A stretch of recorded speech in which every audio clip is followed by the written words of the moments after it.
So this is the forgotten sibling to one of the most legendary drum machines on earth, the TR-808. The 808 is so synonymous with modern production that any rumbly tonal bass kick is just called an 808. But this one, the TR-626, is not well loved. In fact, if you ask a lot of people in the synth community, they're just going to tell you that it's not that great, not very usable, and won't get you very far in an actual mix. So why am I telling you this? Well, honestly, I just kind of think that's a load of crap, and it'll lead me into the greater point I'm trying to make. And also, everyone keeps calling me the discount Venus theory, so screw it. I'm gonna make a Venus theory style video, and I'm just gonna lean into it. As a millennial hipster with an expensive camera masquerading as a real musician underneath a bunch of pretty color grading, I'd like to tell you why. Because before I ever knew anything about synthesizers or electronic music in general, some of my favorite records were recorded on that 626. I'm talking about the percussion tones on a band called Agar Agar. They're a synth pop duo from Paris. Or like the distorted kicks on a number of different Aphex Twin albums. All of these different sounds had me stop in my tracks as a young college kid and wonder what drum machine was that? And it was this, the 626, listed on Reverb for a couple $100, and they often have no takers. This drum machine defined my preferences for electronic percussion before my opinion was ever tainted by experts who would tell me where to spend my money. It wasn't until later that I learned that this drum machine was looked down upon, and frankly, not even looked down upon, not even remembered at all.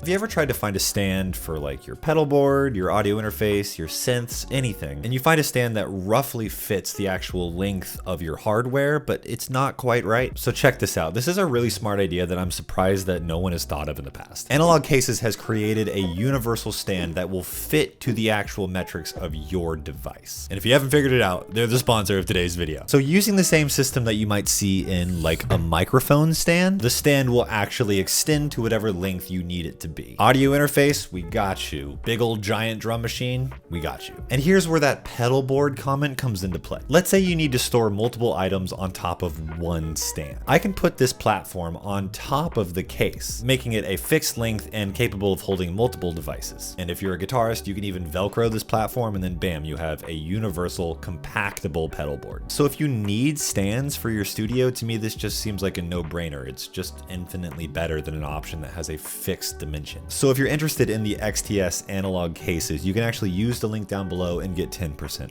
off. Also helps support the channel, so thank you so much, and let's get back to the vid. I've been thinking about this because over the last few videos, I've explored a lot of gear that at one point in time was considered to be undesirable. Some of the times I'm trying to show you that they're actually pretty cool pieces of gear, and other times famous artists will show you for me. Whether that be noiseless pickups, which are notoriously looked down upon by Fender players for being humbuckers in disguise, or Jack White's airline guitar, really just a hollow hunk of fiberglass that you could buy at the local Montgomery Ward in like 1963. And they were notoriously very difficult guitars to make sound good, yet Jack White popularized that airline guitar. Arguably even laid the groundwork for a brand like Eastwood to completely revive the airline name with a ton of its models, and for the originals to go on Reverb for thousands of dollars. And for noiseless pickups, hey, Eric Clapton has been using those for decades. Are you gonna argue that he's not doing it right? I guess what I'm trying to say is that good gear, bad gear, all of this stuff is entirely relative to what's popular at the time and what has already been proven to be usable. I will give you another example of an iconic instrument done dirty by popular culture. Les Paul himself came to Gibson with the design of a Les Paul guitar, showing them early prototypes of other guitars he's made like the Log. That instrument was so unorthodox at the time that they actually ended up stapling two sides of an Epiphone onto a solid piece of pine, just to make it look normal for audiences. So you can only imagine what happened whenever he pitched the actual Les Paul to Gibson. And his design for that Les Paul guitar was fully rejected by Gibson at first, even though Les Paul was already an established famous musician and inventor. It took someone else to realize the potential behind the sounds of a solid body electric guitar for Gibson to even pick up the Les Paul. You can be that somebody who sees potential in something that others see as trash. Maybe not trash, sometimes just not as